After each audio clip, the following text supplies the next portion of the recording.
I have to jump off the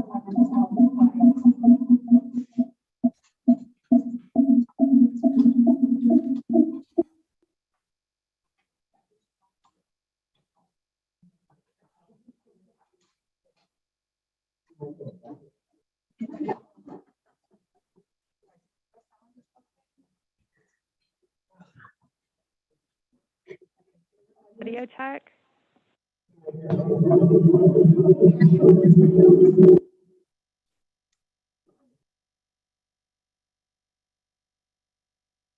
Another audio check.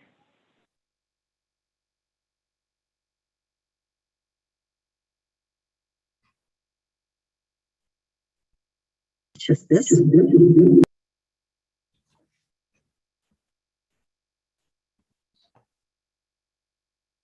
One more time.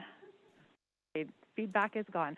All right, welcome back to our 10:30 reconvening of the Monterey County Board of Supervisors meeting on our public agenda items. Could we get a roll call from the clerk, please?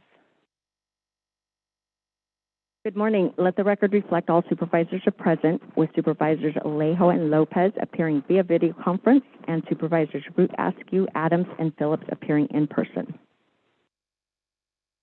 Thank you. And welcome Jocelyn Martinez, who's our Spanish translation interpreter here in the chambers today. Could you give our Spanish translation announcement? Thank you. Buenos días, Jocelyn Martínez, intérprete español. Se les anuncia que hay interpretación disponible en vivo vía Zoom. Si está en su computadora o teléfono, puede seleccionar el globo y seleccionar el lenguaje. Aquellos que llamaron a la Junta, ahorita no está disponible ese servicio. Gracias. Thank you. All right, today we have Katie Stong, representing Stroller Strong Moms, on the line with us to lead us in the Pledge of Allegiance. Katie here outside with a beautiful background. Stroller Strong Moms is a unique, fun, and challenging full-body workout, but is also so much more than just a fitness group.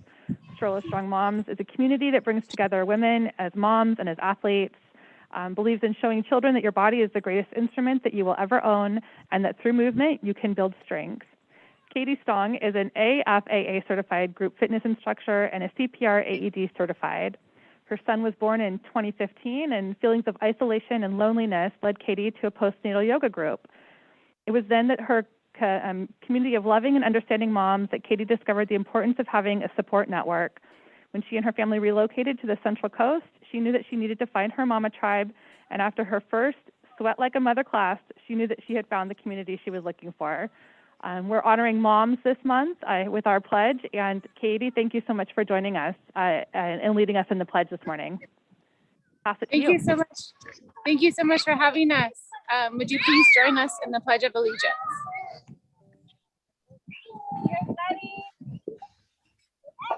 I pledge allegiance to the flag of the United States of America and to the republic for which it stands, one nation, under God, indivisible, with liberty and justice for all. Thank you guys again for having us here. Thank you. It's our pleasure. Thank you. And I loved hearing all the kids in the background. Yeah, it's chaos. Moving along, do we have any additions or corrections on the public agenda this morning? Yes, there is a correction to the 10:30 a.m. scheduled matters, and that is item number 10 is in receipt of a revised EMS agency annual report. And then we have a correction to the 1:30 p.m. scheduled matters. Item number 15 had an incorrect board report attached to the file, and it has been replaced with the correct board report relating to the matter. And I think that item 15 was for our redistricting item that'll be on this afternoon's agenda. Anyone who has difficulty finding that board report, feel free to send an email to us, and we'll make sure we reply back with that to cob@co.monterey.ca.us. Lots of important information included. We want everyone to have access. We will move on to our ceremonial resolutions. We have two ceremonial resolutions this morning. I'd be happy to entertain a motion to adopt those, and then we have two presentations. So moved. Alejo. Second. I think I heard Alejo move and Phillips second. Do we have any public comment on our ceremonial resolutions today? Dr. Carissa Purnell, thank you for joining us. We'll give you permission to unmute. She'll be part of the presentation. Oh, Chair Askew? okay. Let's bring Dr. Purnell in on the panelist, and we'll include her on the presentation portion. All right. Any other public comment? All right. Seeing none, we'll close public comment and take a roll call vote. Supervisor Alejo? Aye. Supervisor Phillips? Aye. Supervisor Lopez? Aye. Supervisor Adams? Aye. And Chair Supervisor Root Askew? Aye. All right. Our first, and the motion passes. So our first ceremonial resolution today is a resolution proclaiming the week of May 16th through the 22nd as Emergency Medical Services Week in Monterey County. And I would like to invite Teresa Rios, who's with us, to make a brief presentation. Thank you for joining us, Teresa. Morning, Chair Askew, members of the board. We thank you for your recognition of the sacrifices that the men and women that comprise our EMS system have made. COVID-19, the wildfires, the floods, and now opioid epidemic pushed us beyond our limits. The response from the dedicated individuals who comprise our EMS system has been truly heroic. It is with great pride that we receive this proclamation.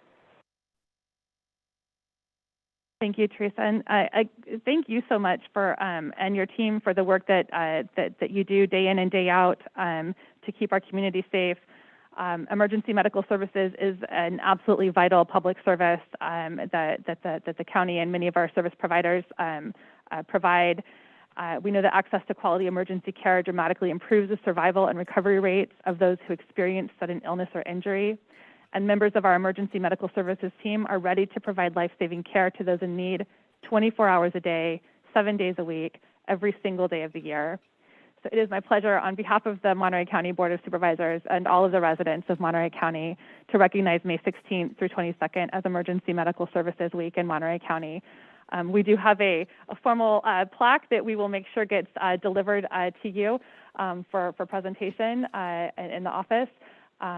Thank you so much for joining us, and it really is our honor to recognize and to thank all of our emergency service providers here in Monterey County. Do my colleagues have any additional comments to add? I see Supervisor Alejo with your mic unmuted. Are you ready for the next one? Okay, perfect. All right. Thank you so much, Teresa. We'll move on to our, oh, sorry, I need to look around. I'll move on to our Supervisor Phillips. It always amazes me how it just happens when we have an emergency and you folks step up, but and we kind of take it for granted and we don't realize all the work that goes into it behind the scenes. But I think all of us recognize this last year and a half.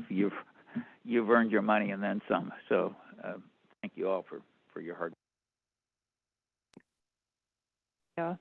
Okay, with that, we'll move on to our next presentation, which is a resolution recognizing every May as Asian American and Pacific Islander Heritage Month in Monterey County. And I'll pass the microphone over to Supervisor Alejo. Thank you, dear colleagues and community members. It is my honor to bring forward this resolution to recognize every May as Asian American and Pacific Islander Heritage Month in Monterey County. Here to speak today are Salinas AAPI community leader, Dr. Carissa Purnell of the Al-Asal Family Resource Center in East Salinas, and also my good friend Larry Oda of the Japanese American Citizens League of the Monterey Peninsula. The AAPI community has a rich and profound history right here in our county, and it is critical that we take a moment to reflect on that history, their contributions, and their continued leadership in Monterey County in many different ways. Throughout Monterey County's history, AAPI communities have been pioneers in many industries, including fishing, agriculture, the military, education, the arts, and many other businesses and professions. And they've had vibrant communities in places like the Chinatowns in Salinas and in Pajaro, and the fishing communities in Pacific Grove, Point Lobos, and Cannery Road, just to name a few. But many times that rich history and their contributions was confronted with racist policies and actions at the local, state, and federal levels. And that included Chinese Americans being forced off prime fishing areas and communities throughout Monterey County, and the anti-Filipino riots in Watsonville and North Monterey County, and the internment of Japanese Americans in 1942 at the Salinas Rodeo Grounds and the Armory, just 2 blocks from our county building. Today, we certainly must celebrate our many diverse AAPI communities, and today and throughout our history. But we cannot celebrate without also acknowledging the history that took place here in our county, including the most difficult and the darkest periods in our past, and also the ongoing acts of violence and hate that we continue to witness today throughout our country. I just want to read some of the portions of the resolution that we just approved today. It says, May was chosen as Asian American Pacific Islander Heritage Month to celebrate Asian American Pacific Islanders' contributions to our dynamic and pluralistic American society. May is significant to the Asian American and Pacific Islander community because it commemorates the immigration of the first Japanese to the United States on May 7th, 1843, and the completion of the Transcontinental Railroad on May 10th, 1869. Asian American Pacific Islanders have made indelible contributions to the history of California and the United States that include, but not limited to, the building the Transcontinental Railroad, serving honorably in the armed forces, fighting the United States foreign wars, co-organizing the Delano Great Strike, and advocating for civil rights. Asian American and Pacific Islanders have endured hardships, including unjust working conditions, prejudice, discrimination, and some of the darkest times in our state's and our nation's history, including the China's Exclusion Act, naturalized citizenship ineligibility, the Alien Land Law, anti-miscegenation laws, and the Japanese American internment. California today is home to over 6,300,000 Asian and Pacific Islander Americans, more than any other state. And Asian American and Pacific Islanders are one of the fastest growing ethnic populations in the state and in the nation. Here in Monterey County, over 26,000 Asian American and Pacific Islanders call this their home. Celebrating Asian American and Pacific Islander Heritage Month provides the residents of Monterey County with the opportunity to recognize the achievements, contributions, and history of Asian Americans and Pacific Islanders.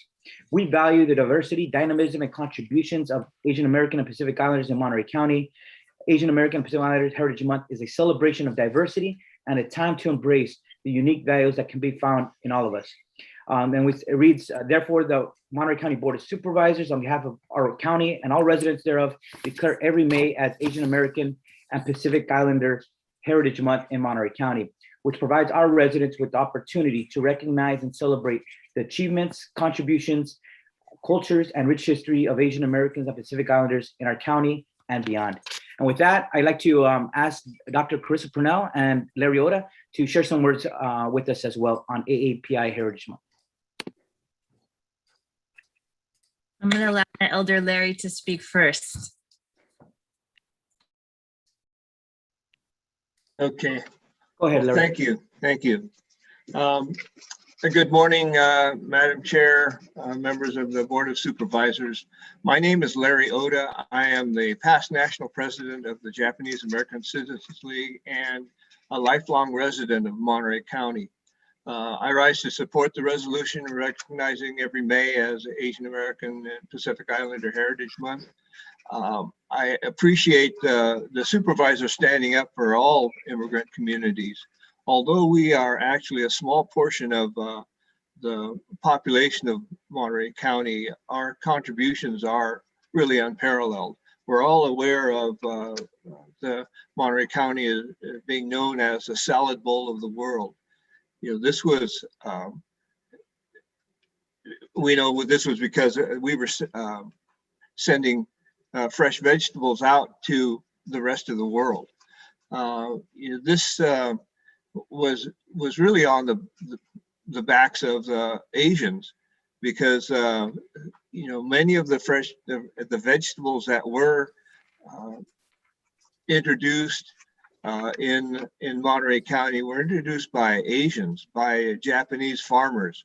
Lettuce, you know, we're known for lettuce, broccoli, cucumbers, strawberries, all were developed by Japanese farmers. The farms operated by the Asians were a minority, you know, of the farms, but they produced the majority of the product that went out. You know, we talked about the Chinese, the contributions that the Chinese made to the Transcontinental Railroad, the western link of the Transcontinental Railroad through the Rockies, the most difficult portion of that track laying. Well, they also laid the tracks for from Watsonville to Pacific Grove for the Del Monte sand plant in Pebble Beach. You know, we have pictures of them laying the tracks by Lover's Point. So, you know, the Chinese have been very involved in, you know, the development of the economy of the county. You know, we have the canneries in Monterey. The canneries needed water. Well, the pipeline from Carmel Valley to the reservoirs in Pebble Beach and Monterey were laid by Chinese laborers. So there's a huge contribution there. I'm going back to the fishing industry, where in 1910, the Monterey Cypress, I think it was a newspaper then, counted 185 boats on Monterey Bay, and 145 of them were Japanese boats. So, you know, the Japanese really dominating the fishing industry until World War II. You know, I'm didn't think I'd have this long to speak, so you know, I'm going to keep going if I have time. In the resolution, you mentioned the service, the military service of the Asians, and the most decorated unit in the history of the U.S. military is the all Japanese American 442nd Regimental Combat Team. 21 Congressional Medals of Honor, 560 Silver Stars. I delivered it. Nope, I was photobombed. Anyway, so you know, the contributions of the Asians in Monterey County is tremendous, and I'm very happy to see the Board of Supervisors adopt this resolution to help us heal this the bad feelings that we've experienced. And you know, I thank Supervisor Alejo for bringing this to us. So that's, I've taken a lot of Dr. Purcell's time, but thank you. Thank you, Mr. Oda. Thank you, Mr. Oda. I appreciate it. Good morning, Monterey County Supervisors, Ruta Skew, Ms. Adams, Phillips, Lopez, and Alejo. My name is Dr. Carissa Purnell, and I've had the privilege of working in Salinas for a little over a decade and very much consider this city and Monterey County home. So it means the world to myself as an Asian American Pacific Islander, to have the board recognize May as a month to lift up and honor our cultural roots, our history, and our identity. Particularly this year with the rise in racist, bigoted, and hateful rhetoric that has been putting the well-being of our community in the pathway of harm, honoring the power and resiliency and strength of the entire AAPI community is a way that we as a county can push back. So I'm grateful for that opportunity. Much like Larry had shared, our history is very deep and powerful in this community. And to keep that alive locally, thanks to groups like the Asian Community Experience that was founded in 2007, or ACE, we've been able to preserve and share the history of Chinatown that was established here in Salinas in 1893. It was home to these successive waves of immigrant labor groups that formed the backbone of our local California ag economy.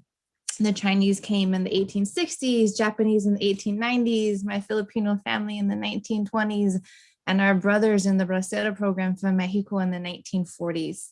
It was these ethnic communities that battled things like marginalization and discrimination, but they coexisted and established homes and are sort of the history and corazon of what we are as a Salinas community.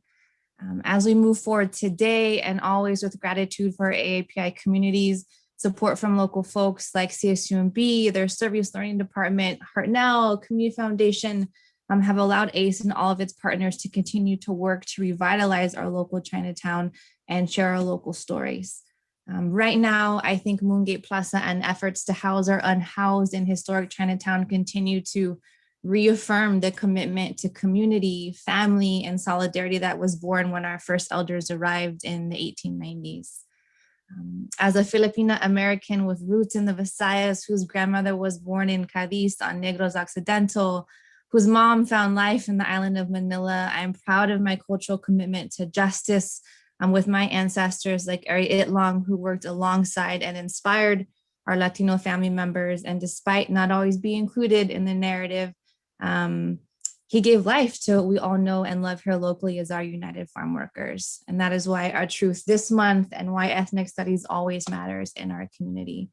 I want to thank the supervisors and the entire county leadership for seeing our history and all that is beautiful about who we are and how we continue to be and fight for as the AAPI community that calls Monterey County home. So thank you. Thank you, Dr. Purnell, and thank you, Mr. Leota, for your continued leadership and lifting up the voices and histories and the beautiful cultures of the API communities in our county. Thank you very much. Pass it back to you, Chair Askew. Thank you, Supervisor Alejo, for bringing this resolution forward. Thank you, Mr. Oda, for joining us and sharing so much history, and Dr. Krista Purnell for your comments today as well. Colleagues, we're going to in the chambers with me here. So if you're, Supervisor Adams, did you want to make additional comments? Thank you very much for bringing this forward, Supervisor Alejo. I think those of us who had the opportunity to live here for quite a long time are aware of the important history and the important role in really forming our community that the Japanese and the Asian Pacific Islanders have brought to us. So from everything from the agriculture that Mr. Oda spoke to the wonderful foods that Dr. Purnell just touched on as well. And I'm very thankful that we have an opportunity to do this every May. Thank you.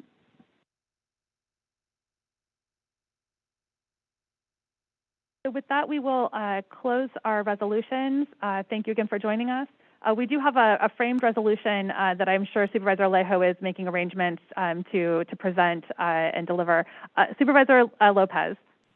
Thank you, Madam Chair. I just want to say thank you to Dr. Krista Purnell and Larry Oda and Supervisor Alejo for helping bring this forward at a critical time in our history. I know that our communities and their makeup they're really a living organism that changes over generations and time, but our API brothers and sisters are part of that beating heart of Monterey County and a key part of our history, and making sure that we lift up and recognize them every year, as this resolution states we will do, is critically important. So I just want to thank them for that ongoing recognition of the role that they have and will continue to play in the vitality of our community. And just wanted to share those words. Thank you. Thank you, Supervisor Lopez. Right. So moving on now to our appointments. We have one appointment today for Jody Shaver to the Emergency Medical Care Committee. I'd be happy to entertain a motion. Move to approve. Second. A motion from Supervisor Adams, a second from Supervisor Phillips. Is there any public comment on this appointment today? And then I'll close public comment, bring it back to the board for a roll call vote. Supervisor Alejo? Aye. Supervisor Phillips? Aye. Supervisor Lopez? Aye. Supervisor Adams? Aye. And Chair Supervisor Askew? Aye. The motion carries. Next up, we have our consent calendar. Today, we have items number 16 through 39 on our consent calendar. I'll start with my colleagues. Are there any items that you would like to pull for question, comment, or a separate vote? Chair, I'd like to pull 38 just for comment. Right, we're pulling 38 for comment. Any others to be pulled, Supervisor Lopez or Alejo? Oh, okay. We'll pass it over to you, Supervisor Phillips. Well, this is kind of a formality that needs to be done to keep moving forward on the 156 Casterville interchange. But this is going to be one of the biggest projects that we've had to really do it. And it was my predecessor, Lou Calcagno, that suggested when we were working on Measure X.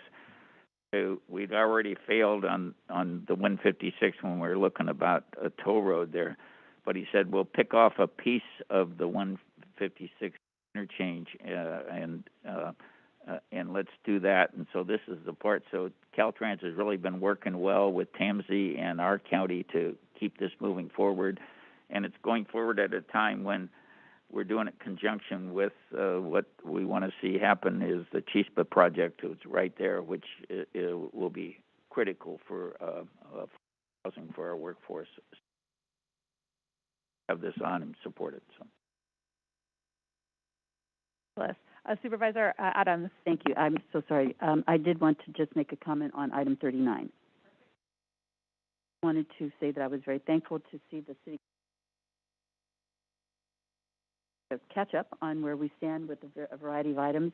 I know we did receive some comments from the public on this particular item, and my hope is that we'll continue to be able to have this brought forward on a regular basis so that we are with the items that were called out.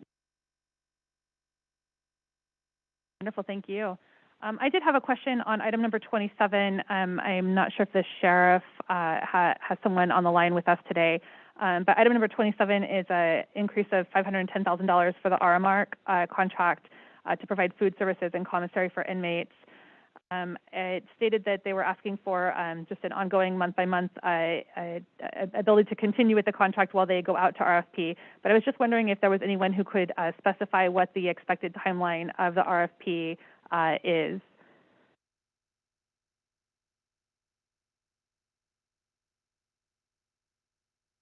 We're checking for Thornburg. Are you with us today? All right, can you hear me now? Yes, thank you. Under Sheriff Mino, thank you for joining us. Thank you. Sorry. So, yes, Chair, we knew this contract was coming to a close. The challenge is to put an RFP together.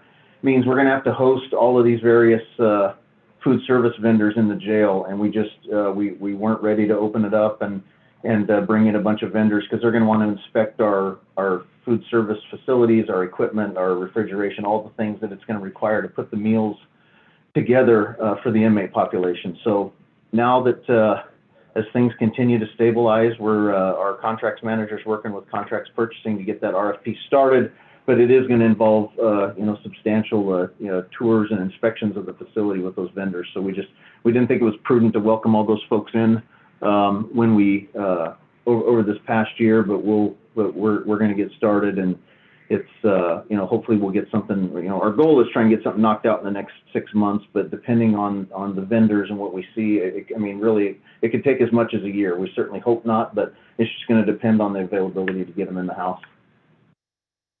Great, thank you for that timeline update. Any other items or comments or questions from the Board of Supervisors on our consent today? And then I'll take it out to public comment on our consent agenda today.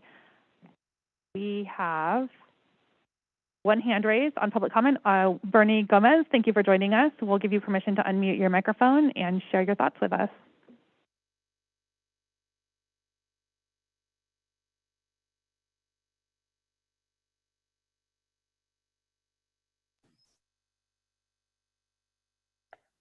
Yeah, I think I'm on. Yes, good morning, Chair and Board. Thank you for giving me this time. Yeah, just want to comment and even if possible, even pull item number 27 based on, it's there's the level of service provided by these companies, right? I think food service and commissary are like two different things, right? Understanding that the commissary is actual. I don't understand why there needs to be an increase in money to pay for a vendor that provides commissary, right? Understanding that the commissary is actually food sold from this vendor to the inmate, creating revenue. and who knows how much of that revenue is going into the sheriff's department, what cut are they taking from that? But again, I understand the importance of, maintaining that food service in the county jails. And just, again, just $500,000 for the next, 6 months or so, and 90,000 per month. It just seems a lot of money. I don't understand it. I'm formerly incarcerated. I know how that works. I know how it's not as complicated as it is, but what is complicated here is this, there's no scope of, no change to the scope of work, yet, there's a $500,000, yeah, just for the next 6 months, just to proceed with the same process. And I get it, I just, I'm really taken aback, just even understanding like the level of like unhealthy food that's being, served at the county jail. And just, I would like, community input in this at the, whether he comes back and actually gives a presentation, and actually what does that even involve? What does that consist of?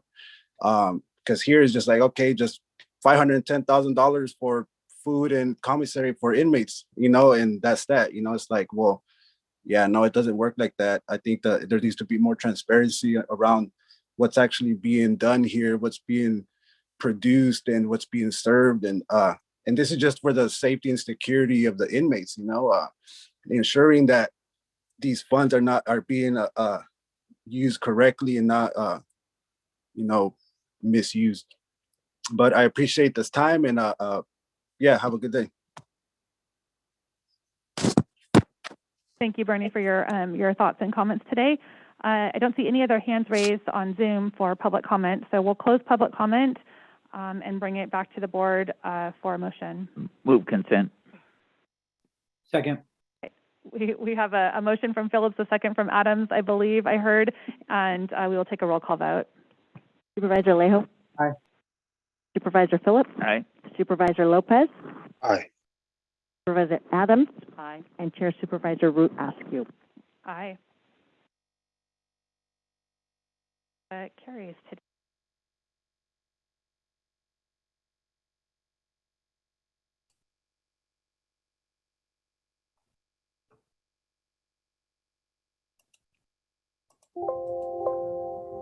All right, moving on to other board matters. This is item number 5 on our agenda, is to consider options to continue or disband the Board of Supervisors COVID-19 ad hoc committees. And I believe we have a brief presentation from CAO Charles McKee. Yes, thank you, Madam Chair. Opportunity to present this item, and I want to thank my assistant Karina Bakanovich for actually doing the laboring oar here as usual. And I try to take the credit when I do the work, but this time she did most of the work. The item before you today, as you articulated, is to consider confirming or disbanding ad hoc committees that were created in relation to COVID-19. And those committees were created in the spring of 2020.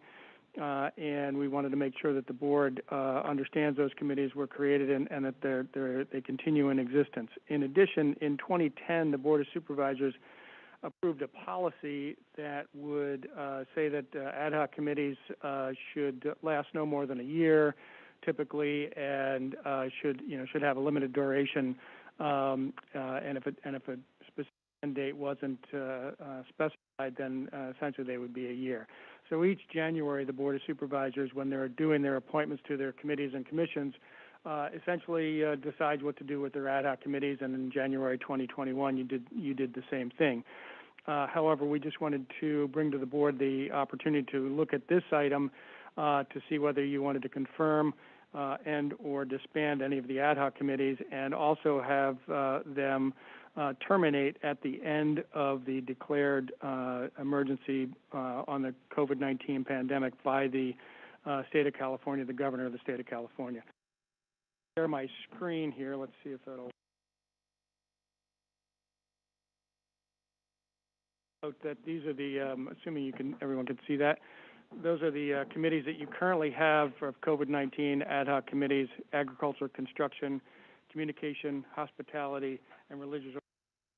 another one on personal services that was disbanded in January 2021 when you made your appointments to your committees. So the consideration for the board today is to consider these options to disband and remove from the 2020 appointment list any of those committees, or to confirm and establish a termination date consistent with the urgency for those committees, and or any other termination date that the board may decide. I will turn it over to the board for any direction on what you want to do with these ad hoc.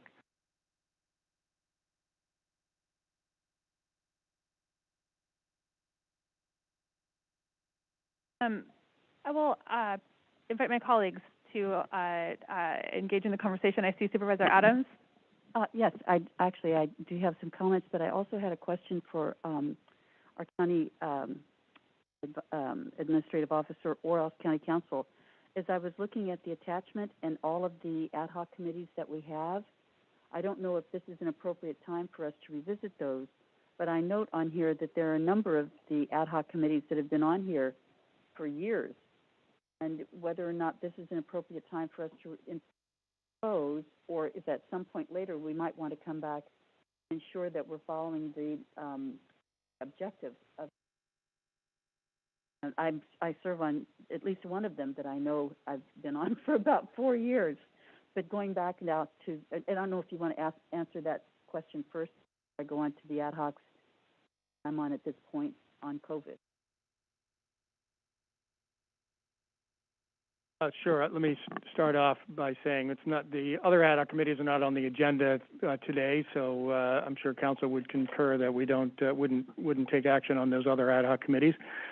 We can bring back a consideration of all the ad hoc committees if that's what the board desires. But I will also note that that in January 2021, the board took action on appointments to their committees and would have included all of the ad hocs at that time. With what the CAO said. Some of them have gone on for years. It does matter, and that's why it would be appropriate to.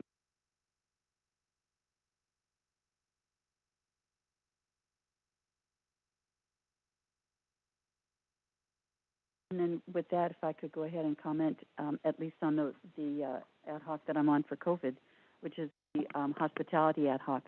And just from my colleague at the end of the dais, I did speak to the leadership of the Hospitality Association and felt that it would be appropriate for us to continue the hospitality ad hoc at least until June 15th, when the governor comes out with his to see where we stand with things, and if in fact, then perhaps we could talk about it after the June. I think to defend it now, at least until June. That was my thought, at least on, I think it was, I know I'm on the construction ad hoc, and we haven't met in months. We haven't met since a lot of months. That one.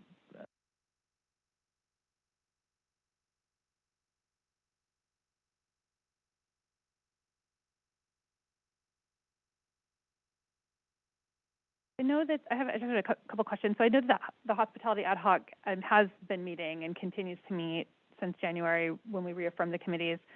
But I guess it would be helpful for me to know if the other, which of the other ad hocs have been meeting and what sorts of activities they've been engaged in, as we consider the question of continuing or disbanding. Supervisor Alejo's hand raised. Supervisor Alejo. Yeah, thank you. The ad hoc meets as on a needed basis. Most recently, when we revised the Ag Worker Protection Order in late February, and leading into, the preparations for the new harvest season, and also the mass vaccination that has taken place since March 6th, almost every Saturday. And I don't think the June 15th date is the right number. I mean, that's a month away, but I think giving it a few months into perhaps the early fall is a right number, at least till the end of the year.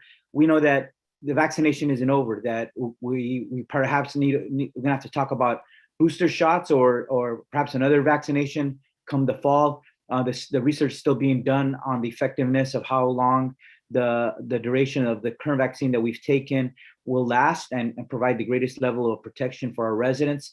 So I think there's going to be more work to do come this fall to make sure that people continue to get vaccinated, continue to stay safe, and make sure we fight off any potential more dangerous variants that are likely to come to us. So this is not over. We're seeing light at the end of the tunnel, but as we've been saying over and over, we have to stay guarded. And we know that there still needs to be some mechanisms for facilitated communication with key industries in our county, and like ours has moved to do it on an as needed basis. And I think that's the right format to do it when we really need to work on something together. Thank you.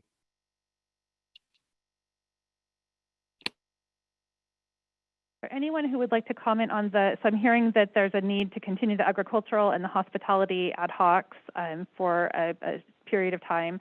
The construction, who sits on the construction? Chris, isn't it Chris? Yeah, it's me and John and I. But we haven't met, got things in place early on, and when they got opened up, and I don't think we've met, what do you think, Chris, for 10 or 11 months? Yeah, about a year. Mm-hmm. You guys are really efficient and effective. Absolutely. What are your thoughts, Supervisor Lopez? I'd like to suggest that we keep ag, communications, and hospitality through the end of the year, just given the nature of what's still happening.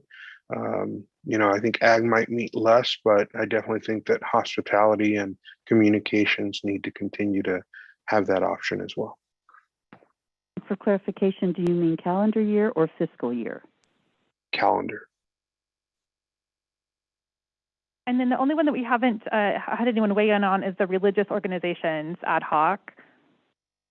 Has that ad hoc met this year? That's Luis and I, and we haven't met since last year either. And that's when I think I'm okay to standing. Supervisor Alejo, any thoughts? No, I agree. I think early on there was a lot of I think we got to a point because we had to talk about reopenings and the closings and making sure we're communicating with our faith community leaders. And we had a pretty good diverse cross section from our Muslim community to our Catholic, our Monterey Diocese, to many other faiths. So I think it was good effort, but we haven't seen a reason to meet since some of the issues regarding openings have been decided in the court so far. So I would agree with Supervisor Lopez on this one. CAO McKay? Well, I was just going to say, it sounds like, Madam Chair, that Supervisor Lopez may have a motion there that says terminate or disband the construction and religious ad hoc, COVID-19 ad hoc committees, and continue the agriculture, communications, and hospitality ad hoc committees for the remainder of the calendar year to terminate on December 31, 2021. And potentially, if needed, we can reconstitute later. Is that a motion, Supervisor Lopez? Sure. I'll second that. Motion to include directing staff to return to the board with regard to the other ad hoc. What do you say, Supervisor Lopez?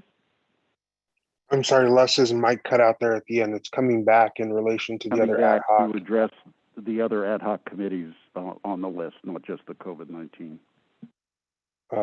Yeah, I think that's up to the chair. I think we can bring those up at any time, but sure, that can be part of the motion. Second. Fabulous. So we have a motion from Supervisor Lopez, a second from Supervisor Phillips. We'll take this out to public comment for any community feedback on our ad hoc committees and the motion on the floor. No hands raised. We'll close public comment, bring it back to the board for a roll call vote. Supervisor Alejo? Aye. Supervisor Phillips? Aye. Supervisor Lopez? Aye. Supervisor Adams? Aye. And Chair Supervisor Root Askew?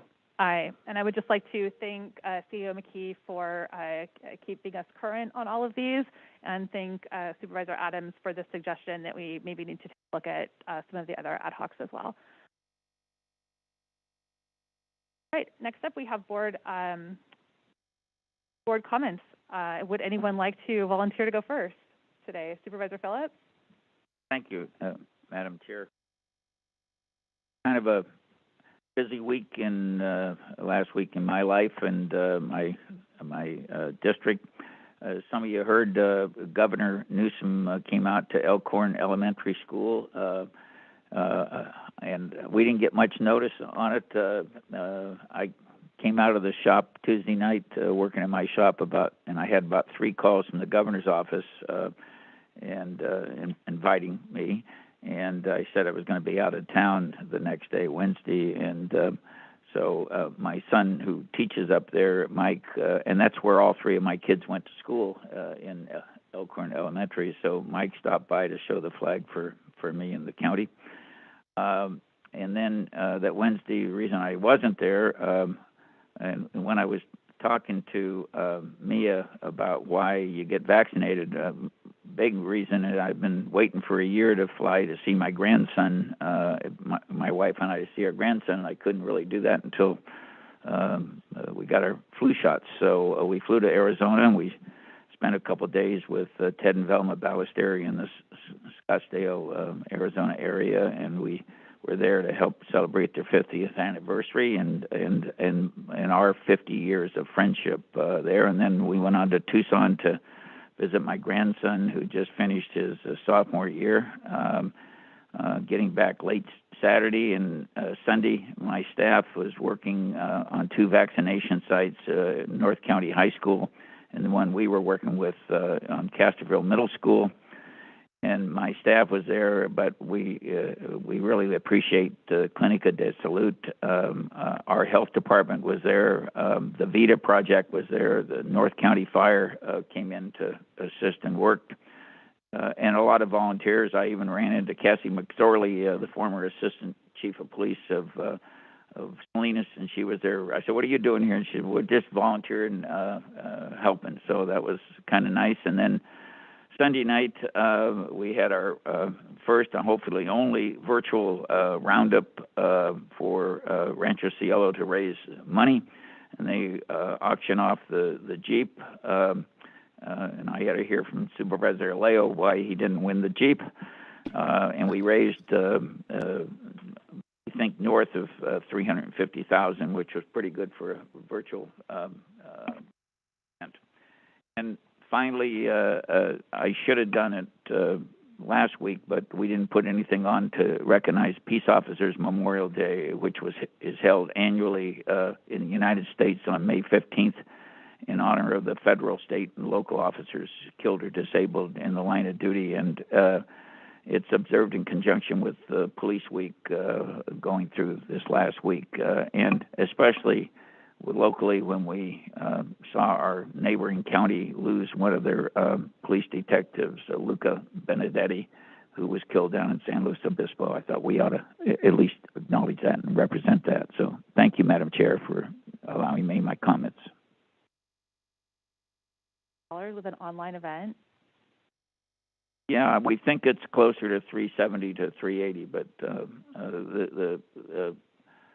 one of the things about Rancho Cielo, the project that I was involved in, is it's embraced by all the county, one of the few nonprofits that really has the support of the South, the North, the Peninsula, and the Salinas Valley, obviously. So thank you. Wow. Anyone volunteer to go next? Supervisor Adams? Just so I can say, John, you've been in the wrong business all these years. Been a fundraiser all along. And thank you for all the work that you do with Rancho Cielo. That 375, I know will go a long way toward helping the lives of many people in our community, and I thank you for your years of leadership and for being the founding father of it. But that is not why I was called here today. Today I want to say thank you to the Budget Office and to Public Works and Parks for setting up, Facilities and Parks, for setting up a special CIC meeting that we had just yesterday the Capital Improvement Committee had the opportunity to provide a review of the capital projects that are being recommended for funding from ARPA. I'd input on them for consideration by the Budget Committee. ARPA provides a rare opportunity for funding for the capital projects, and Supervisor Phillips and I, who are on that committee, hope that the board will support investing in our county infrastructure in addition to the other needs of that the ARPA money can help us fund in the next, I think it's 3 years that we have it. This Friday, after many years of public meetings and input, the State Parks Commission is holding a hearing to adopt the Carmel Area State Parks General Plan update. This general plan covers Point Lobos, Carmel River, and State Beach, and Hatton Canyon, as well as the Point Lobos Ranch on the east side of Highway 1, establishing a consolidated state parks unit. This is a big step forward for state parks to finally be taking management of these precious open spaces at the mouth of the Carmel Valley and the gateway to Big Sur. If you'd like to participate in the meeting, please contact the State Parks Monterey District, or you can contact my office for information on how to attend the virtual hearing. I think many of us agree that these parks are actually just truly jewels in the crown of Monterey County, and I'm really thankful that that State Parks is now coordinating all of it into the plan and letting us see what their future. Thank you. Thank you, Supervisor Adams. I just want to very quickly send a big, huge thank you to everyone who worked so hard to make the Seaside Wellness Day on Saturday a success. We were able to provide just under 300 vaccines, a combination of Pfizer and Johnson & Johnson. County Health Department and Natividad were out providing education and information. We had our VITA program. We had testing through Virus Geeks. We had dancing in the street with instructors. It was a great day, and I think everyone who I had a chance to say hello to was having a really nice time being out in the community. So big thank you. I'll go next to Supervisor Lopez and then to Supervisor Alejo. Thank you, Madam Chair. Just want to thank everybody for their kind wishes in the last week with all the new things going on in my life. We had more excitement over the weekend as somebody decided to light a fire on our property, and that was a fun thing to wake up to. But lots of great thoughts coming in this weekend, and I just want to say thank you to the community for their outpouring thoughts. You know, in terms of things coming up here in South County, we have announced that we're doing an art competition to help decorate the walls in our new office in Greenfield, and so I encourage the public to look that up. We're looking for art that really demonstrates the beauty and lifestyle of South County, and hope that folks will contribute their pieces. And we'll also be hosting a budget focused town hall for our district next week, so we encourage folks to turn out and participate in that. But I just want to again say thank you to everybody for their thoughts. Thank you, Madam Chair. Thank you. And Supervisor Alejo. Yeah, I want to thank Supervisor Lopez. Despite his serious health issues, he was still helping us out last Saturday. And I think we all had to tell him, like, go home and rest because he's been through a lot this last week. But certainly we were able to vaccinate another 1,000 workers down in King City. And it's just beautiful to see all the workers come. We had some visiting doctors from Mexico, and there was a film crew also documenting the efforts that have been done here in Monterey County. And I think it's a good and inspirational story to tell. So I want to thank all those continued partners in those vaccination efforts. Lastly, I just want to take a moment to also congratulate someone who started out at 15 years old being one of my young assembly members, later became a summer intern, later became my office manager or executive assistant. Jackie Jimenez, she went on to go to law school in San Diego and recently just came back home to her hometown of Salinas and is just passed the California bar exam on her first try. And she's doing an internship in our district attorney's office. So last Friday, she was able to get sworn in by Judge Rafael Vasquez, and Supervisor Lopez and I were there along with DA Janine Paccioni, some of the staff, many of Jackie's family member and friends were there in a limited capacity, of course. But I really wanted to thank Judge Vasquez for doing a beautiful ceremony, sharing some good words, and for our DA's office giving the opportunity to our young people who are bicultural, bilingual from this community, who want to work in the district attorney's office. I mean, I really see a lot of potential in her future, and it's just good to see those opportunities open up for young people when they want to come back and want to work in these areas. And as we always say, we need good attorneys in all areas of the law. And Jackie is that one example that I think she will continue to be a rising star. And I want to really thank her and her immigrant family who have worked so hard for her to achieve the goals, every goal she set for herself. So I just want to say congratulations, Jackie, again. And we're very, very proud of you and continue to inspire a lot of other young Latinas who also overcome a lot of barriers and set their mind to getting things done. Thank you very much.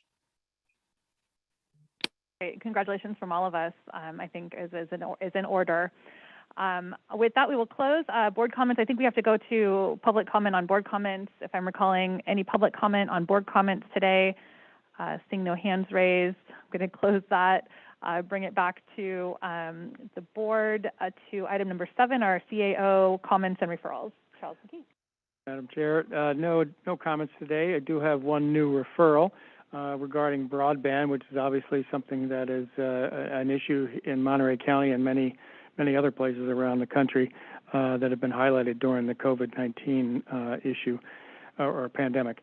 The referral comes from Supervisors Alejo and Lopez, which is to explore the potential of creating a Monterey County Broadband Joint Powers Authority to facilitate regional governance, strategy, collaboration, and partnerships on expanding broadband access and closing the digital divide throughout Monterey County.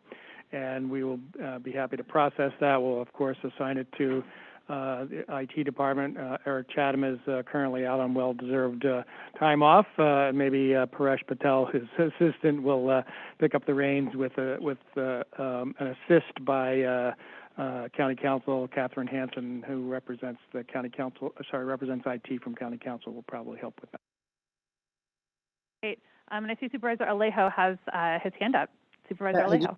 I just wanted to speak on why we filed this. I did circle in with Eric Chatham, the City of Salinas, the Central Coast Broadband Consortium, Steve Blum, the Monterey Bay Economic Partnership, quite a few folks just trying to get their insight even before I filed this referral along with Supervisor Lopez. And the reason, of course, just last week, the governor announced a record $7 billion amount dedicated towards closing the digital divide in California.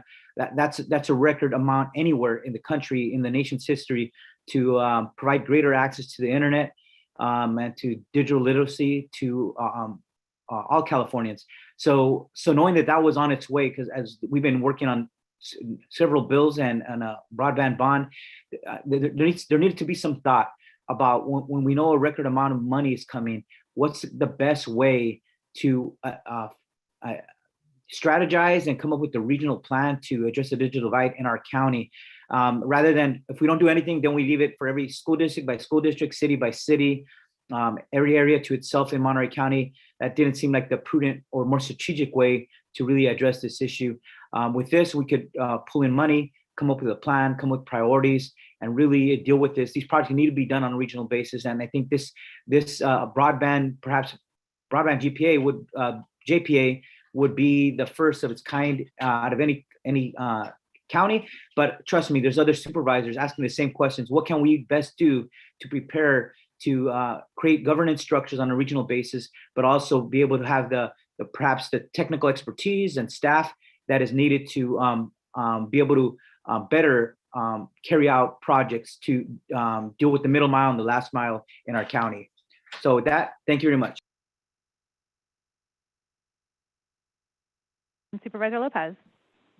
Yeah, thank you, Madam Chair. I'll be brief. I just want to thank Supervisor Alejo for his partnership on this one and say that obviously we're not starting from scratch. There's been a lot of great work done, especially in South County. And I want to thank Renee Mendez and the South County cities for working with me over the last nearly year to really create some solutions. And this is just one more opportunity to leverage that into additional action with regional impact. And so look forward to bringing additional solutions to our community through these avenues, and look forward to using this vehicle as a way to do that in a way that addresses real lasting change across the entire region. Thank you, Madam Chair. Thank you. I will take this out to public comment. Any public comment on our CAO officer comments and referrals today? And then I'll close public comment and bring it back to the board. I don't believe there's any action needed. And I will just say, I think it could be helpful for the public if we were able to attach a copy of referrals when they come in to the agenda. I know we have the list of the spreadsheet of all the referrals, but I don't believe that the new referrals are being attached, or at least this one wasn't. We all have access. Okay, wonderful, thank you. All right, moving on to general public comments. It is 11:38. We do have two very important items on the morning agenda still, so I'm going to do public comments for 1:30 today. Let's go to the public. Bernie Gomez. Nope, we don't have Bernie on. Sorry, don't have your hand raised, Bernie. I do have Ivan Pagan. Thank you for joining us. We've got 1:30 on the clock.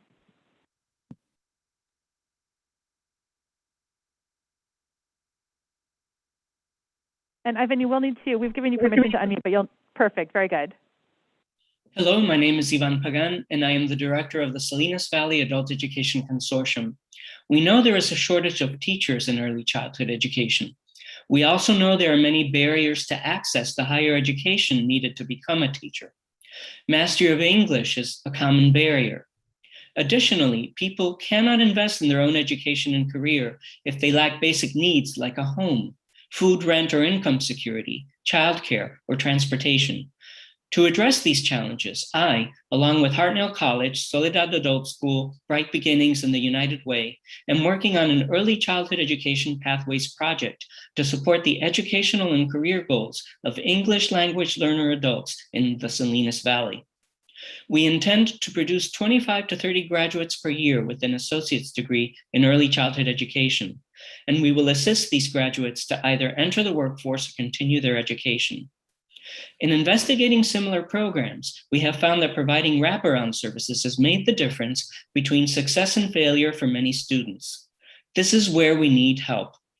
If the Board of Supervisors has an interest in increasing the number of early childhood educators in our region, you could help in two ways. One, invest in attracting students to the program through targeted recruitment and incentives, like living stipends or computers, to start the pathway. And two, help us provide wraparound support services and career pathway navigation that will help students complete the pathway. My partners and I will take care of the rest. Thank you. Thank you for your comments today. Next up, we have Claudia Gomez. Claudia, we'll give you permission to unmute your microphone, but you'll need to hit the unmute button on your side in order to share your comments. Hi, good morning. My name is Claudia Gomez. I'm the Director of Family Services with Door to Hope, and I oversee the First Five Door to Hope Collaborative, which includes Door to Hope's early childhood programs such as playgroups, PAT, and therapy services, as well as our partners, Centro Binacional, which serves our Indigenous communities here in Monterey County, and the Probation Child Advocacy Program as well. Together, we assure that the families we serve receive culturally and linguistically appropriate services from not only our collaboratives, but also all of the resources that we refer our families to in the greater Monterey County.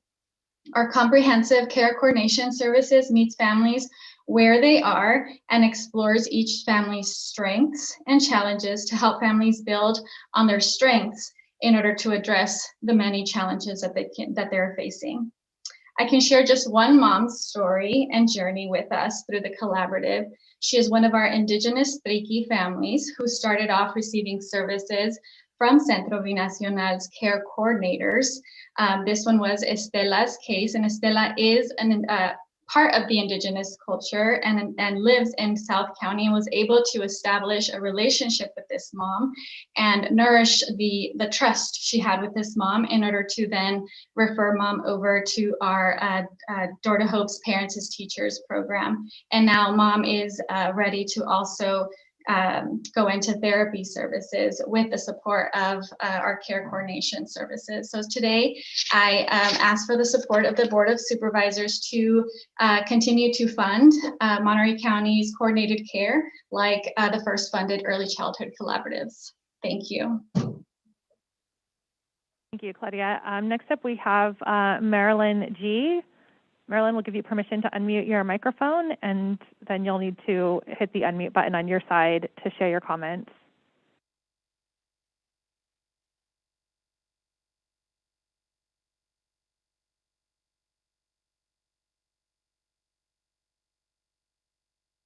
Bear with us, Marilyn. We're getting you permission to unmute, and you'll need to, you should have permission to unmute your microphone now. Thank you for joining us. Okay, I realize that you changed the timing to 1.5 minutes, so I'll try my best. I noticed that we still have masking in classrooms for children and adults, which affects our lung capacity and our oxygen to our brain. The shelter in place is still in effect, which is isolating healthy people that causes depression and suicide. This country was founded on liberty and freedom to make our own choices and follow the law. So when are you going to follow the law that you swore to support and defend the US Constitution? We have a foreign enemy in this country that you are supposed to keep us safe without violating our God-given rights. That is never on hold during any crisis. Did you know that you are violating your oath of office? That is a felony. This is against crime. This is a crime against humanity. Who is protecting our rights? I should not have to be discussing this with you. Let us decide what we need to do to keep each other safe and healthy. Dr. Moreno is playing games with our livelihood and health. We just want our liberty back that should not have been taken from us in the first place. Please address this at the briefing and update at COVID-19 to do the right thing for your constituents. I yield.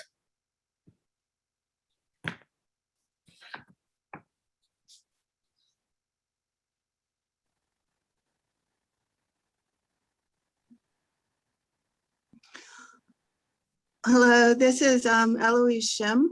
Can you hear my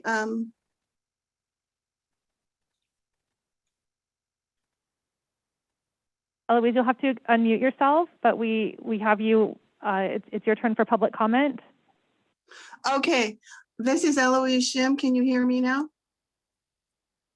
Eloise, we can hear you. We've got 1:30 on the clock, so please proceed. Okay, I just wanted to respond to the AAPI Heritage Month. I think that the Chinese race was a little bit underrepresented, and I've been looking into the California history with regard to the Chinese, and it just so happens in May of 1882 was the Chinese Exclusionary Act. And that's the Chinese were the only race that were ever excluded from the United States. Also, the Chinese were boycotted from earning a living. And after they single-handedly, and when I say single-handedly, about 90% of Chinese laborers built the Transcontinental Railroad. Today, you have, in March alone, 3,000 responses for Asian hate. And here in Monterey County, in Carmel Hospital, there was a doctor that referred to the coronavirus as the China virus. So, you know, we're not immune to the Asian hate here. Also, I just wanted to say that I'm dismayed that Biden has obvious support of Israel as a Muslim, and the lack Eloise, of... I'm sorry I have to cut you off, but we're out of time. Thank you for joining us. And I would encourage you to, for any additional comments that you wanted to make, please do send them to us via email at cob@co.monterey.ca.us. Thank you. Thank you. All right, seeing no additional public comment, I'm going to close public comment, bring it back to the board, and we will move on to our 10:30 a.m. scheduled matters. Our first item, number 9, is I'd like to welcome Mike Lapierre from the Monterey Regional Airport for an update. Do we have Mike on our panel yet? Bringing you over, Mike. Hang tight. And I will just, we have 10 minutes total scheduled for this item that needs to include time for board comments or questions and public comment. So thank you for joining us today, and we look forward to your presentation. Good morning. Thank you. Thank you. Can you all hear me fine? Thank you for joining us. Loud and clear. Pleasure.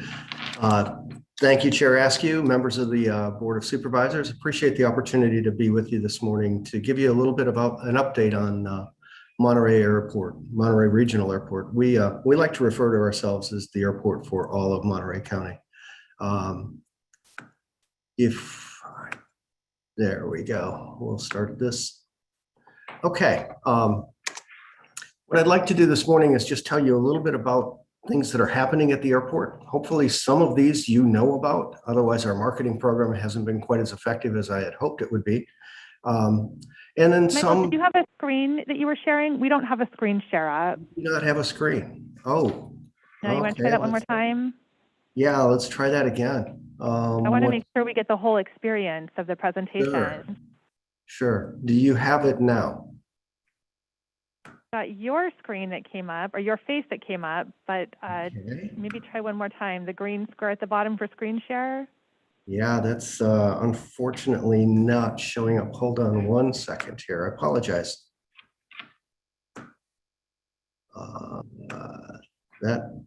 There we go. Let's try this. Now do you see it? Oh, this looks promising. Oh, all right. Good. Here we go. We've got it. Okay. Thank you. Thank you for helping troubleshoot on that. Yeah, apologize for that technical delay there. Anyway, I wanted to tell you a little bit about the airport and things that are going on. First of all, something that the airport is well known for, and hopefully you know a great deal about it, is our air service palette, the number of air service opportunities that we provide out of Monterey Regional Airport. As you can see on the slide, there are 9 destinations, nonstop destinations out of Monterey. In the last 5 years, that's grown from 5 to 9. And I'm pleased to say that in one of the next slides, you probably already did hear about the announcement of JSX, which will start service in June with 2 new nonstop destinations. So 11 nonstop destinations beginning in June from Monterey Regional Airport. The key component here is that through most of these destinations, you can access the entire world just with one connection. So Monterey is now connected to the world with one-stop service through most of the 9 or 11 destinations that we currently serve. Let's look at our service palette a little bit here. San Francisco and LA are provided by United Service, which has been with us since the 1940s, I believe. San Diego is provided by Alaska, and then we move on to Seattle, which is Alaska as well. Portland, which is new service. It starts next week with Allegiant Airlines, and new service by JSX, which I just talked about. I think what missed here in the translation, apparently we're having some technical issues still, is Las Vegas service with Allegiant as well. So great level of service through the airport. Hopefully you know about it. Hopefully you're using it, and we appreciate that. A little bit of something that a lot of people don't know about the airport is that we're in fact owned and operated by the Monterey Peninsula Airport District, which was a special district formed by the state of California in 1946. We're not affiliated with any other governing body in the county. We are regulated by the federal government. We have basically all of the authorities of a city or a municipality. One key component that I hope you take away from this is that we are a self-sufficient enterprise fund operation. We collect no property taxes. I believe the county does give us a small stipend to assist with elections on an annual basis, but that's the sum total of what we receive. Everything else that we receive is is what we earn off of airport activities through fees and charges. It's a 5-member board of directors that are elected by district. And I'll get into that just a little bit. So we're similar to a small city. We even have our own policing service opportunities. We do our own infrastructure maintenance. We have our own police and fire services as well as property management, including zoning and building code. This is really the airport district, the airport boundaries itself. It's about a 500-acre parcel. And we just added an additional parcel, which you may know along Highway 68, which is the Fenton and Keller parcel. We added that to our palette about a year ago, a little bit less than that. So we're just over 500 acres in property that we own and control. I said that the airport board is elected by districts. These are the districts as currently. We'll certainly be adjusting those as the census data comes out, but these are the districts. This is the constituent base of the airport district. However, as I said earlier, we like to consider the entire county our constituency. What is the airport at a glance? We're considered a commercial service airport because we have airline service. That's a federal designation as commercial service. We handle about 400,000 passengers a year, and that's growing, and those numbers are pre-pandemic. Pleased to say that we're coming back. We're about 65% of those numbers right now, and we look to be trending quite nicely. As I said, we have our own aircraft rescue and firefighting facility, which we own. We own all of the equipment that's housed in that facility. We do contract for staffing services with the city of Monterey. We also contract for policing services with the city of Delray Oaks. And a nice addition to the airport recently is Woody's at the airport. If you know Tim Wood from Bernardus and of late from Carmel Valley Ranch, Tim has now taken up residence at the airport in the airport terminal restaurant. It's now called Woody's at the airport. Great place to have a meeting, great place to have a fantastic meal. We're pleased to have him.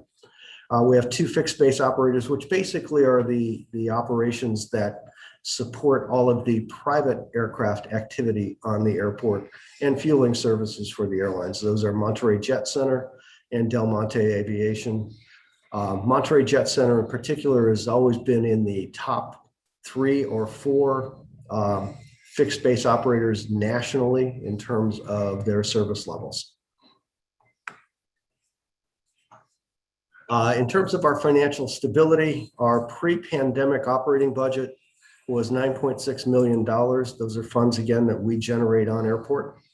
We have less than $5 million in outstanding debt, a pension obligation bond, which we retire at the end of next fiscal year, and a solar array financing arrangement we did through iBank a couple of years ago. That solar array is a 3-acre parcel of land that generates about all of the power that the airport would consume on an annual basis. Although we can't store that power, we don't have the technical capability to do that. We put it onto the grid, and what we take off of the grid equates pretty closely to what we put on.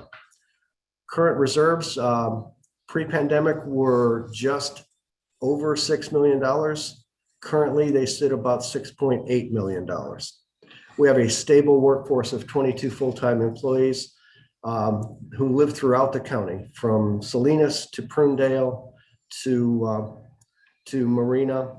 We have people that work at the airport and have been at the airport throughout the entire pandemic. We are essential workers, and the employee base has shown up every day and done just a miraculous job of maintaining all of the fine services at the airport.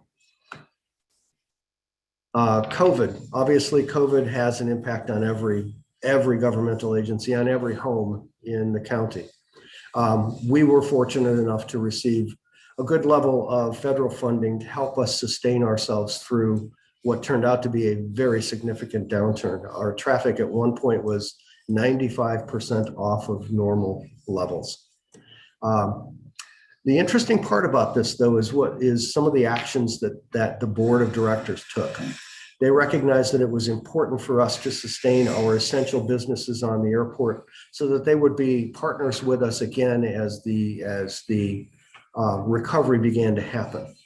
The board took about $2 million of support out of the CARES Act funding that we received and extended that support to our essential business partners, which are everything from the fixed base operators to the airlines, to the car rentals, to the restaurants. We invested $2 million to help support them so they would be able to sustain themselves throughout the pandemic. That move alone has allowed our essential business partners to sustain over 200 jobs that would have otherwise potentially been impacted. Mr. Lapierre, sorry to interrupt. I just need to, we're on a timeline this morning that we've got to move through a couple more items before lunch. So if we could maybe hit the highlights of slides as we proceed. Yeah, sure. Thank you. Okay. We have more funding coming our way, and it's the intent to use those funds the same way. The airport itself, about $302 million in economic impact annually, which we think is great. That's a great job creator. And this slide tells you where those impacts come from. Visitors coming to the airport or coming to the community, the amount of tax revenues that are generated, the jobs that are supported, 2,411, and the amount of personal income, $112 million generated on airport. The airport itself has what we refer to as the master plan, which is similar to a general plan, which you may be familiar with. That's about $140 million investment that the airport intends on making over the course of the next 10 or so years. You can see on this slide what the objectives are, including the sustainability goal for the airport, which we just talked about in terms of the solar array. We've started that project. We are currently building a $12 million ramp and vehicle service road, and we're pleased to say that project itself generates created about 275 good paying jobs for the community, for the region, and about 2 million 2 million crew hours for the contractor, which is Tyker Construction. Finally, we call our master plan Vision 35. The intent is to keep this airport safe and able to support the air service needs and the aviation needs of the community for many years to come. Finally, just a small marketing piece. Take out your phone, download from either of the app sources our new app. It's been on the market for a little while now. It gives you a great opportunity to know what's going on at the airport, check your flights, even book your flights if you'd like to. Madam Chair, I appreciate the opportunity to spend a few minutes with you, and if it's appropriate, I'm happy to answer any questions. Wonderful. Thank you so much. And I just want to give you credit. Thank you for reaching out as well to express interest and make the rounds and let us know about all of the programs and services that are available right here in Monterey County. I will take it to my colleagues for any questions or comments. We'll start with Supervisor Phillips. Thank you for your presentation. I just wanted to say I flew out nonstop to Phoenix Wednesday morning and flew back on a Saturday night. And if I had to go to San Jose or somewhere, I wouldn't, for a short trip like that, I wouldn't have made it. Everything was very efficient and a good operation. So thank you for all you do. I appreciate that feedback. Just a quick comment. Supervisor Adams? Mr. Lapierre, thank you for being with us today, and I hope I have as good an experience as Supervisor Phillips did tomorrow when I'm flying out of Monterey to LA. Thanks. You do as well. Thank you. All right. I will take it out to public comment now for any public comment on this item. I don't see any hands raised, so we'll bring it back to the board. I did have a question for you about community outreach that the airport does. There are a number of residential neighborhoods sort of in that. You had the picture up at one point, and it showed sort of all the sort of community neighborhoods, the city of Monterey, the city of Delray Oaks, who are kind of right up against that. And I was just wondering if there was any consideration of sort of a community advisory or community advisory roundtable, if that was something that we could pursue a conversation about. Yeah, there have been discussions about that. Those discussions are ongoing, but I can't report anything at this point but we hear what you're saying and we've heard what the community has said. Wonderful. I would definitely be interested in participating, and I would assume that Supervisor Adams, since we sort of both have the district boundaries, would be interested as well. Thank you. Don't see Supervisor Lopez or Alejo. Do you have any questions or comments to add? All right, don't see any hands raised. So we will close this item. Thank you again for joining us. Thank you for the presentation. And we'll encourage folks to check out the website and learn more and plan some travel. Very good. Thank you so much. Chair Askew, I would just want to say, Monterey, of course, I think for all of us, we feel it's our favorite airport. It's bar none in terms of access. When you are flying to one of the destinations, I flew often to Phoenix when my father was ill, but just in terms of parking and being able to get in a flight and off a flight was so much ease. I really want to encourage all our residents to utilize it when you can. It is a great place to fly out of, and I just can't thank enough everybody at the airport for making additional flights. Many who were recently announced. I think it's exciting for our region to have those additional possibilities. That's all. Thank you. Thank you, Supervisor. Thank you. All right. With that, we'll close this item and move right along to item number 10. Item number 10 is to receive and approve the Emergency Medical Services Agency Annual Report for 2019-2020. We have a presentation by EMS Director Teresa Rios and EMS Medical Director Dr. John Borelli. Thank you for joining us today. And again, I'll just mention that we have 10 minutes total scheduled for this item. And so if we could move our way through the presentation, allowing time for board questions and comments, that would be fabulous. Thank you so much for joining us. Thank you so much, Chair, Supervisor Rudasky, members of the board. We really want to thank you for the opportunity to present to you the highlights of our 2019-2020 annual report. Can everybody see my screen, the report? Thank you. Excuse me. The EMS, I'm going to start with a little bit of background, and then Dr. Burley is going to also provide additional highlights. The EMS agency is designated in the Health and Safety Code as responsible for planning, implementing, and evaluating the Monterey County EMS system. On the screen, you see our mission statement, which is to enhance, protect, and improve the health of the people in Monterey County by collaboratively planning and regulating and optimizing the quality and stability of the emergency medical system. The EMS agency is comprised of a very small team of highly dedicated subject matter experts whose expertise comes from years of experience in the EMS system as EMT or paramedics, 911 emergency medical dispatchers, individuals leading quality assurance programs for trauma centers, stroke centers, and even a center for cardiac care. Some have served in the EMS system for more than 20 years. Our medical director himself was a firefighter and paramedic for about 14 years before going to medical school. Our work as a lead agency is never ending. Our job is to lead the system, to respond to its needs, to adapt to changes in the environment, to ensure the system evolves in response to results of evidence-based research and quality improvement activities. During COVID, not only do we need to continue to ensure quality of patient care, but we also need to ensure safety of our first responders who bravely continued to respond to medical emergencies. The work of the EMS agency happens a lot in the background, and therefore a lot of the times people don't see what we do. For example, the policies and protocols that we develop and implement, they set standards, they establish common operating requirements, and designate roles of the multiple organizations that function within our system, but nobody sees that. They only see how smooth the system works.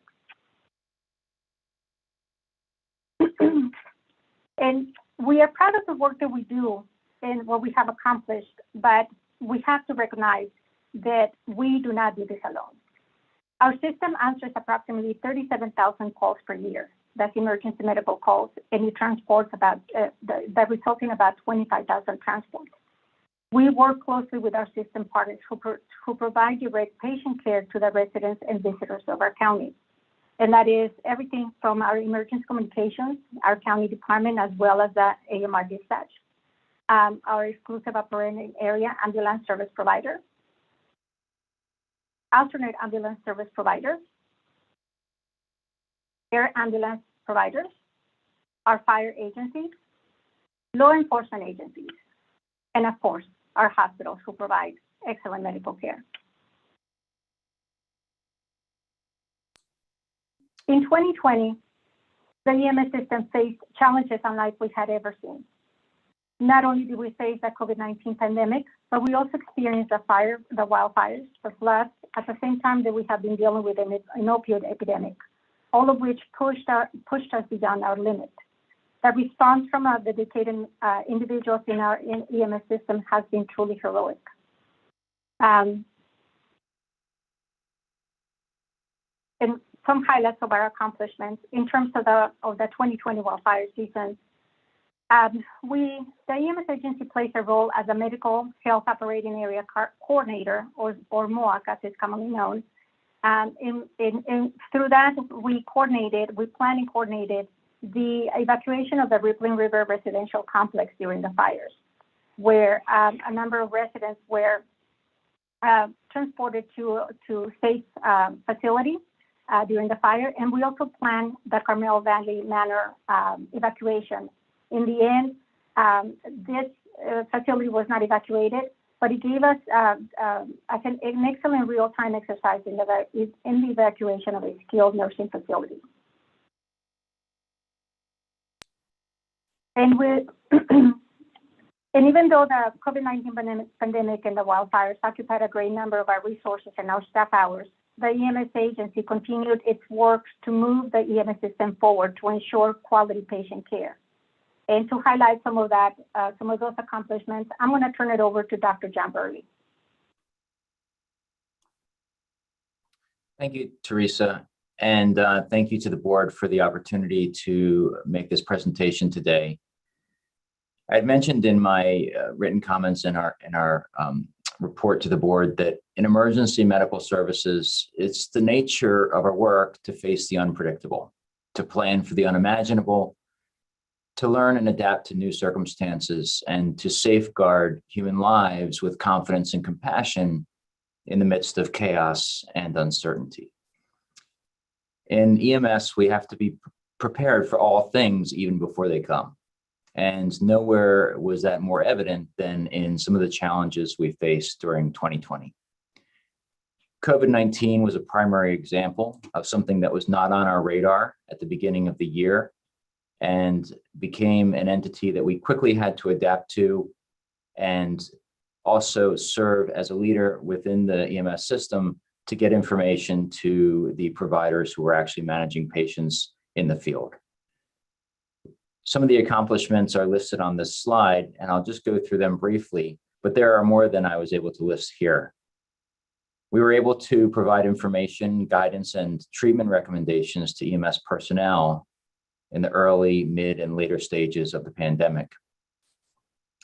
We coordinated with federal, state, and local agencies on our response to COVID-19. Early in the pandemic, we revised 911 dispatch screening questions so that we could identify high-risk individuals and alert EMS personnel so that they could make appropriate decisions regarding their response, PPE application, and transport. We revised respiratory treatment and response recommendations, not only to provide the best medical care that we knew how during the course of the pandemic, but also to keep our medical staff safe, which was a very important priority throughout the course of this pandemic. Teresa had mentioned the Medical Health Operational Area Coordinator, or MOAC, and that position became critical in the response during the COVID-19 pandemic. During normal non-disaster times, the MOAC develops and maintains medical and health disaster plans. But during the disasters themselves, the MOAC coordinator becomes the primary point of contact for the coordination of resource distribution. And as you can imagine, there was a massive need and requirement for distribution of resources during the course of the pandemic. There were more than 1,500 requests from various agencies for resources. They included things like personal protective equipment, like gloves, gowns, masks, to the frontline workers. Requests for laboratory supplies, such as monoclonal antibody, infusion products, N95 masks, hand sanitizers, digital thermometers. Requests for staffing, such as nursing staffing for hospitals. 3 of our hospitals asked for help with staffing during the pandemic. And we also had skilled nursing facilities that was short on staff and needed assistance. The MOAC was able to coordinate the distribution of more than 20 oxygen concentrators and ventilators to Natividad during the course of their patient care as their needs increased. Natividad had erected a tent to care for patients because they simply did not have enough space in the emergency department to manage all patients that were coming to the ED during surges. And during the course of that time, it became evident that we had to make sure that the staff and patients that were being cared for in that tent were safe, as we actually had a vehicle drive into the tent during the course of treatment. And so the MOAC helped to coordinate concrete barriers around the tents to keep staff and patients safe. There were distribution not just to medical personnel, but to other very important members of our community. Specifically, over 100,000 masks were distributed to agricultural workers to keep them safe and also to stem the flow of the virus within our community. And lastly, there was planning, authorization, and training for testing within EMS agencies for COVID-19 exposures and also for vaccination management within for healthcare workers themselves and also for the community. So all of these things were coordinated through the MOAC and through the EMS agency. As I mentioned down at the last bullet point there, we applied through the state specifically for a local optional scope of practice to allow EMTs and paramedics to administer vaccines, something that is not normally within their scope of practice, but became very important in the rollout of vaccines to EMS and our communities.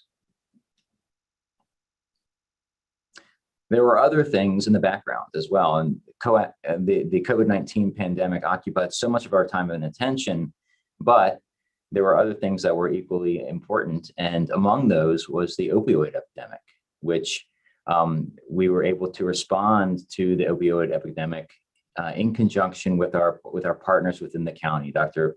Reb Close and Casey Grover established a program that is entitled the Prescribed Safe program, and they came to us and asked us for assistance in the distribution of naloxone, which is a medication that can be given to patients in the event of an overdose to counteract the effects of the narcotics and to essentially save the patient's life. And so in coordinating with that program and other local and state authorities, we were able to establish a program in which we were able to leave behind naloxone for high-risk patients to be administered in the case of a potentially fatal overdose. Dr. Burley, I'm sorry to interrupt, but we are watching the clock this morning with some other items that we need to get to. So I just want to make sure we're moving through the presentation. Absolutely, and okay, I'm almost done. Thank you. Appreciate the time. Among other things that we looked toward was revisions in our policies and protocols. We added certain airway devices to make it easier to deliver oxygen and ventilation to our patients. We added glucometers, Narcan, and Epi for EMTs to administer at the scene of an emergency. We incorporated a medication called TXA, which is useful for trauma patients to reduce life-threatening bleeding. And we went through a whole series of revisions to our protocols, from seizures to CPR and ACLS to hospital communications, determination of death, critical care transport, and numerous other protocols that will go into effect later in this year. In addition, we revamped some of our QA programs, and I won't go into detail on that, but it was essentially an effort to take the data that we're getting and to make it clinically important, so that the data helps drive decision making moving forward. And looking toward this next year, there's lots on the horizon. We feel like we did a lot during 2020, but of course the work really never ends. And we look forward to the vaccine distribution, continued rollout, hopefully reduction or elimination of the pandemic emergency. Of course, we anticipate wildfires this year, which may be as bad as last year.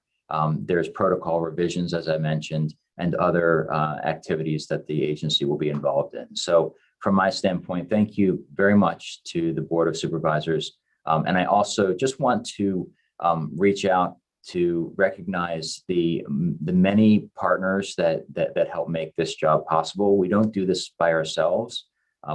As Teresa mentioned, we work with fire agencies, law enforcement, emergency medical dispatch, air ambulance crews, and all of those players are critical to the delivery of emergency medical services to the people of Monterey County.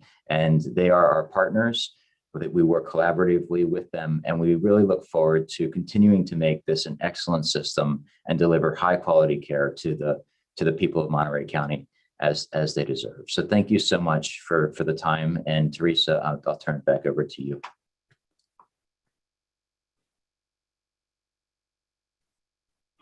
Thank you, Dr. Burley. I just want to close by saying that the EMS system is complex. And for us to come together, especially in a pandemic like COVID-19, and every day with every emergency, it really takes a lot of effort from everybody. And you've seen how many players comprise the EMS system. So we're really proud of the work that we've done together as an agency and also as a system as a whole.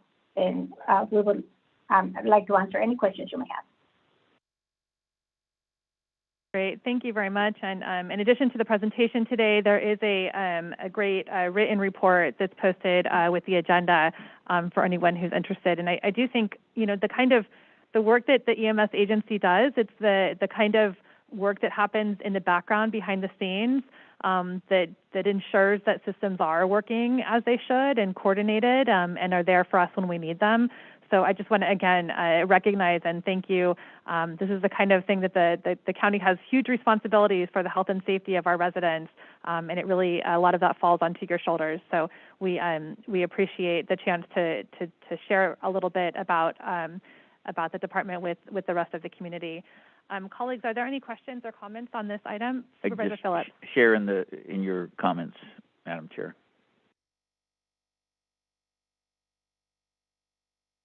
Supervisor Lopez. Yeah, just echoing the comments, especially around the opiate crisis. I know there was a lot of focus in the last year on COVID and the fires and everything else happening, but I know the agency was just so helpful, especially with Dr. Close and the team there at Prescribe Safe to help us get more Narcan out into the community. Places that most people wouldn't even think about. We've got them at auto repair shops in Soledad, places that the community shows up at and can get access to Narcan now to keep each other safe. And I'm just so appreciative and want to say thank you to the entire team for your efforts over the last year, and look forward to see what 2021 will bring. Hopefully it's a little more relaxing in the way that we can respond to things, if that's even a thing within EMS. But again, just thank you for all of your efforts. Thank you so much. Supervisor Adams. Yes, thank you. I also just want to say thank you so much for your service. I sometimes think it goes unappreciated or even unnoticed. Believe me, I understand that were it not for you there, it would be very difficult for all of us. Also want to thank you for your patience and your diligence in working with AMR to get the extension on the contract. I think that was really brilliant, and I appreciate your efforts on that too. So thanks so much for all you do. Supervisor Alejo, did you want to add any final comments for us this morning? None, thank you. Right, we'll take this out to public comment. Any public comment on our item number 10, our Emergency Medical Services Agency Annual Report for 1920? I don't see any hands raised, so we will close public comment, bring it back to the board. And I don't believe we have action needed on this since we're just receiving a report. So we will receive the report and thank all of our EMS agency partners again for keeping our community healthy and safe this past year. With that, we will recess to lunch back into closed session. We will be reconvening at 1:30 to continue with our afternoon items. Thank you all for your patience as we tried to stay on time this morning, and I do appreciate it. We'll be back at 1:30. Thank you.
We're full of referrals.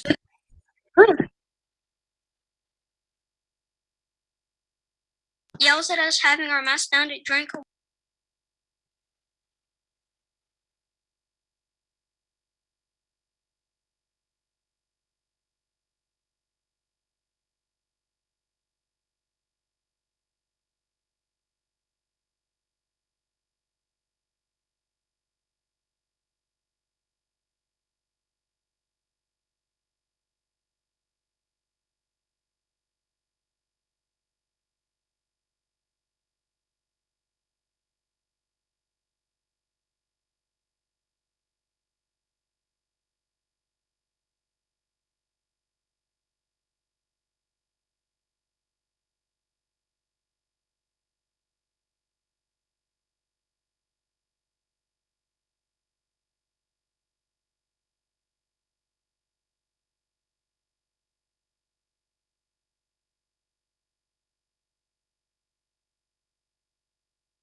Electronics.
I'm going to mumble directly into the mic, and then I'm going to get further away.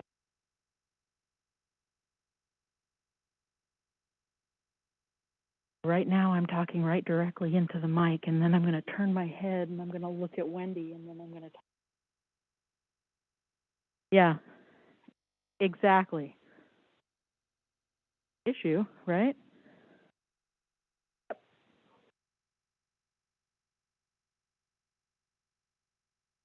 So,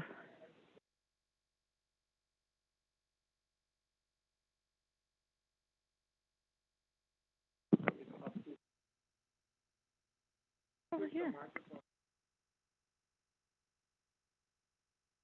Well, I don't understand why they can't just put it in front of them, right? You can hear it fine in there. The Zoom doesn't pick up anything. Oh, it does pick up? Oh, then it's a different issue.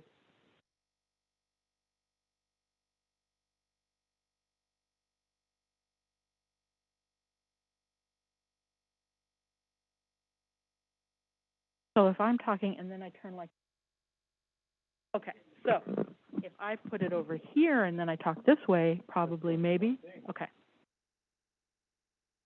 All right, so now I'm talking somewhat into the mic, and then I'm going to turn and look at Wendy and talk to her over here.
Okay, so this is microphone 3, and I'm talking directly into it.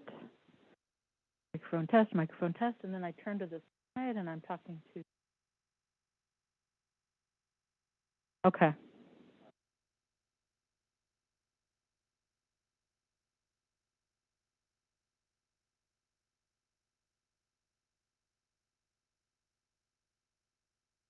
So they have 2, like...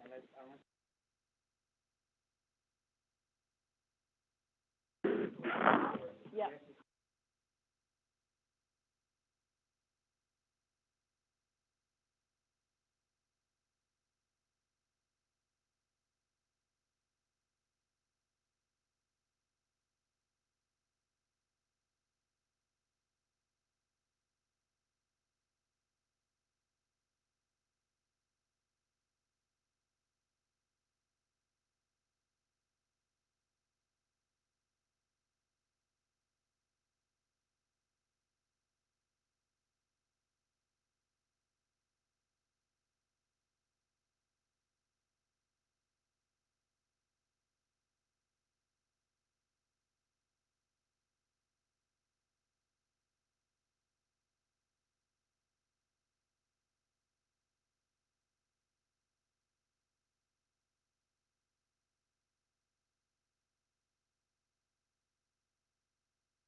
Okay, so I am speaking directly into microphone 4, and then I turn around and I'm speaking sideways. And now I'm speaking straight ahead again, and now I'm going to go the other way, and I'm going to speak over here.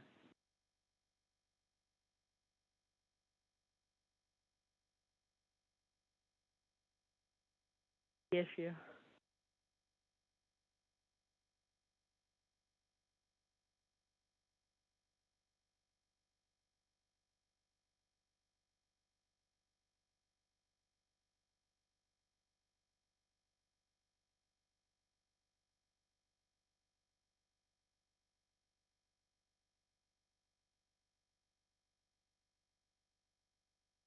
All right, well, now I'm on number 3, speaking directly without a mask. Feels naughty. And now I'm turning to the side and I'm talking over here and then directly ahead now to the left. I'm going to speak to the left. Is there any difference?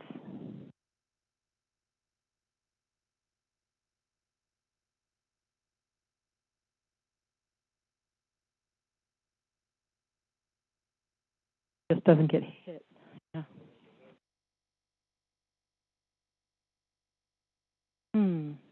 So he's just going to directly into the mat.